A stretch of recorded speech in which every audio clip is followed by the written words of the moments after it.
BJP leader Surendra Ambardar ने एक press conference से खिताब करते हुए कहा कि साल 1987 और 1990 के दौरान कश्मीरी पंडितों के साथ जो कुछ हुआ उसे मंजराम पर लाने की ज़रूरत है। इन्होंने कहा कि आखिर क्या वजूहात थी कि कश्मीरी पंडितों को वादी छोड़कर जाना पड़ा। अंबरदार ने कहा कि जब नेशनल कॉन्फ्रेंस से पूछा गया कि कश्मीरी पंडित वादी छोड़ने पर क्यों मजबूर हुए तो इसका कोई जवाब नहीं दे सके। डिमांड है कि 1927 से लेकर 1990 के जनवरी तक जो भी गतिविधियां हुई हैं कश्मीर में, कश्मीरी पंडित के विरुद्ध में जो साजिशें हुई हैं उनको बेनकाब होना चाहिए। जम्मू कश्मीर में आइंदा हुकूमत बीजेपी की होगी और वजीर आला भी बीजेपी का ही होगा। बीजेपी जम्मू कश्मीर के सदर रविंद्र रैना ने राजौरी दौरे के मौके पर दावा किया। रविंद्र रैना राजौरी पुंछ का 5 रोज़ा दौरा कर रहे हैं।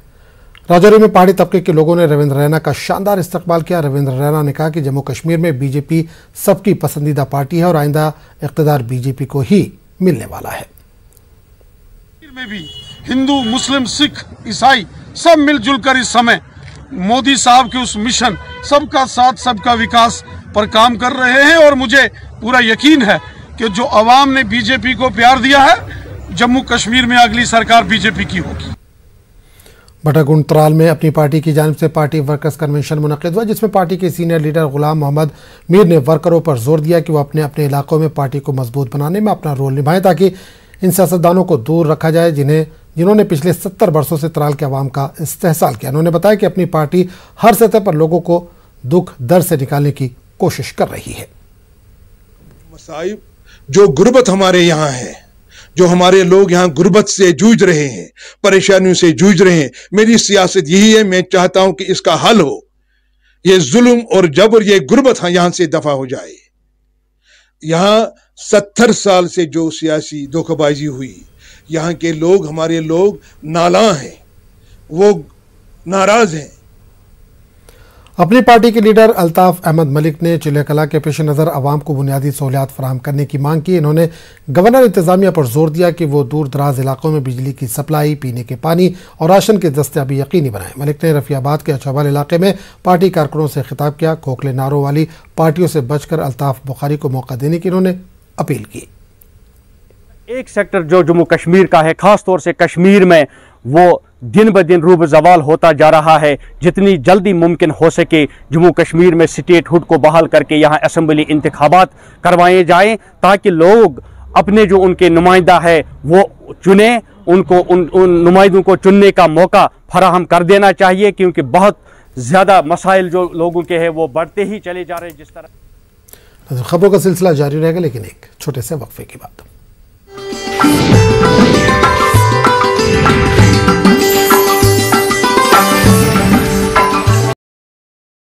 मालवा मागाम में फरहान फिल्म प्रोडक्शन की जानिब से एक मुख्तसर फिल्म यम्बरजल की शूटिंग हो रही है। इसमें गैर रियासती और कश्मीरी अदाकार अपनी अदाकारी कर रहे हैं। इस प्रोडक्शन से मुंसलिक अफराद का कहना है कि कश्मीर में मौजूद नौजवानों और बच्चों की सलाहियतों को निखारना और दुनिया के सामने इनके टैलेंट को लाना है। इसमें श्रीनगर से ताल्लुक़ रखने वाले और हाल ही में बॉलीवुड फिल्मों में किरदार अदा करने वाले अहमद नाम का छोटा बच्चा भी शामिल है।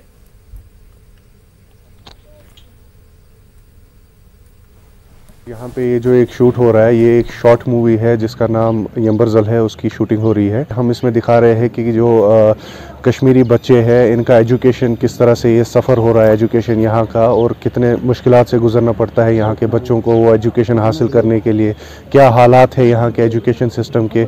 और मैंने नोटबुक फिल्म में काम किया और मैंने लाल सिंह चड्ढा में भी किया है काम। लाल सिंह चड्ढा में मैंने आमिर खान का बचपन किया है। ये एक अच्छा फील्ड है, फिल्मों में आना, एड्स में आना, इस पे आप अपना करियर बना सकते हैं और आधी पढ़ाई भी और आधा फिल्म इंडस्ट्री में भी, और ये बहुत अच्छा करियर है। बहुत आर्टिस्ट अच्छे कश्मीर से जुड़े हैं। बहुत अच्छा लगा मागम आके, मागम में शूट करें, बहुत खूबसूरत जगह है और अभी हम क्लाइमेक्स शूट कर रहे हैं। यहाँ यूथ अच्छा है, यहाँ टैलेंटेड यूथ है। रिजवी साहब जैसे हमसे हमारे साथ वाबस्ता हैं, वो इसमें एक अच्छा किरदार भी कर रहे हैं। तो ऐसे यूथ की ज़रूरत है जो एक होकर रहते हैं, कश्मीर को एक बना सकते हैं, और हमारी उम्मीद यही है और हमारी फिल्मों का मैसेज भी यही रहता है।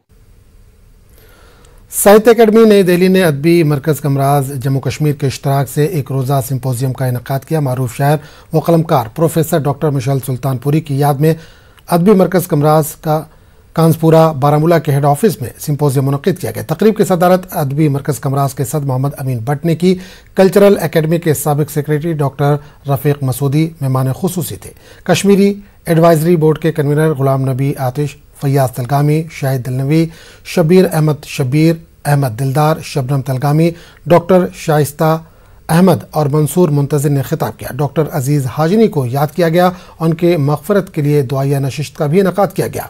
غلام نبی آتش نے آن لائن پیغام میں پروفیسر سلطان پوری کو خراج عقیدت پیش کیا۔ مقررین نے کہا کہ مشل سلطان پوری نے نہ صرف زبان و ادب کے شعبوں میں اپنا کردار ادا کیا بلکہ سماج خاص کر تعلیمی طور پر پسماندہ علاقوں کی ترقی کے لیے کام کیا۔ مرحوم مشل صاحب کی جو کارکردگی ہے، جو ان کا کنٹریبیوشن ہے، اسے یاد کیا گیا، چاہے وہ کشمیری ادب اور زبان کے حوالے سے ہے یا کشمیر میں ایک تنظیم ساز کی حیثیت سے ادبی مرکز کمراز کے حوالے سے ہے۔ اور یہ اس عہد کو دہرایا گیا کہ انہوں نے اپنی زندگی میں جس مشن کو اٹھائے رکھا تھا اسے آگے بڑھانے کے لیے، اسے مکمل کرنے کے لیے، تکمیل تک پہنچانے کے لیے فرد کام کرتا رہے گا۔ یہ سال ادبی مرکز کمراز کا جشن زرین کا سال ہے، یعنی ادبی مرکز کمراز 1971 سے اپنے سفر شروع کیا ہے اور اب اپنے 50ویں سال میں داخل ہوا ہے۔ ادبی مرکز کے آپسی باہم اشتراک میں ساہد اکیڈمی نئی دلی نے ہمارے سابق سرپرست اعلیٰ جناب پروفیسر مرحوم مشل سلطان پوری کے حوالے سے یہ ایک سمپوزیم کا انعقاد کیا۔ مشل صاحب تا حیات ہمارے سرپرست اعلیٰ رہے اور وہ ادبی مرکز کمراز کے بانی ممبران میں سے تھے۔ معروف ادیب، شاعر و صحافی مرحوم قاسم سجاد کی یاد میں اننت ناگ میں ایک ادبی کانفرنس کا اہتمام کیا گیا۔ اننت ناگ جرنلسٹ ایسوسی ایشن اور مراز ادبی سنگم کے اشتراک سے منعقدہ کانفرنس میں معروف ادیب و شاعروں اور صحافیوں نے شرکت کی۔ مقررین نے قاسم سجاد کو خراج عقیدت پیش کیا۔ ادب و صحافت کے تئیں ان کی خدمات کو بھی سراہا گیا۔ ادارہ شہاب کی جانب سے قاسم سجاد کے اخبار کا خصوصی شمارہ جاری کیا گیا۔ نے ایک خاص شمارہ جو ان کا اخبار تھا شہاب، اس کا ایک خاص شمارہ ہم نے آج اجرا کیا یہاں پہ، اس کی رونمائی کی یہاں پہ، تو کیونکہ وہ میرے ہی قبیل کا، اخبار کے قبیل کا آدمی تھا اور اس سے اچھا کوئی خراج عقیدت کا راستہ نہیں تھا کہ میں ان کے لیے کس طرح خراج عقیدت کروں، تو یہی ایک خیال آیا تھا کہ میری ذاتی طور پہ ان کے ساتھ کافی وابستگی رہی ہے بہت ٹائم سے۔ ان کی کمال الجرت کا میں زبردست دیدور تھا۔ ہر وقت، ہر لمحہ جب بھی ہم کہیں، چاہے ایڈمنسٹریشن ہو، چاہے بیوروکریسی میں ہو یا کہیں پہ بھی، تو ان کا جو اظہار جرت کا جو مظاہرہ وہ کر رہے تھے، کافی تحریکیں ملی ہے مجھے یا میرے ساتھیوں کو اس سے، اور وہ ہمیشہ متحرک رہے ہیں۔ ہمیشہ وہ ادب کے حوالے سے، جرنلزم کے حوالے سے سچ بولنے کے لیے ہمیں اکسا رہے تھے۔ ضلع پلوامہ کے میتری گام علاقے میں دینی کانفرنس کا اہتمام کیا گیا۔ منہاج القرآن انٹرنیشنل کی جانب سے یہاں نصب کیا گیا تھا۔ شاعر کشمیر پیرزادہ غلام احمد مہجور کے آبائی گھر میں منعقدہ کانفرنس میں نامور علماء نے شرکت کی۔ یوم عقد معاملات، تبرکات و نوادرات کے عنوان سے یہ پروگرام ہوا۔ مہجور کے گھر میتری گام میں رکھے گئے تبرکات کو محفوظ کرنا اس کا مقصد تھا۔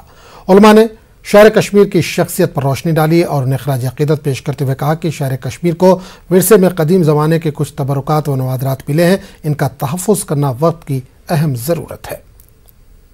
اس کے بعد منہاج القرآن اپنی پوری ٹیم کے ساتھ اور ان تبرکات کی جو کسٹڈی ہے، اس کے سجادہ نشین اس وقت موجود ہیں مہجور گھرانے کے ایک بہترین سپوت پیرزادہ ندیم احمد مہجور صاحب۔ ان کے ساتھ ہاتھ ملا کر ہم اس پروگرام کو، ان نوادرات کو، ان تبرکات کو، ان کی عظمت کو، ان کی افادیت کو اولاً ساری کشمیری قوم کے سامنے اور ثانیاً موقع ملا، رب نے توفیق بخشی، ملکی سطح پر سارے ہندوستان، ہو سکے پھر عالمی سطح پر بھی اس کے فیض کو، اس کے پروگرام کو، اس کے پیغام کو ہم آگے بڑھائیں گے۔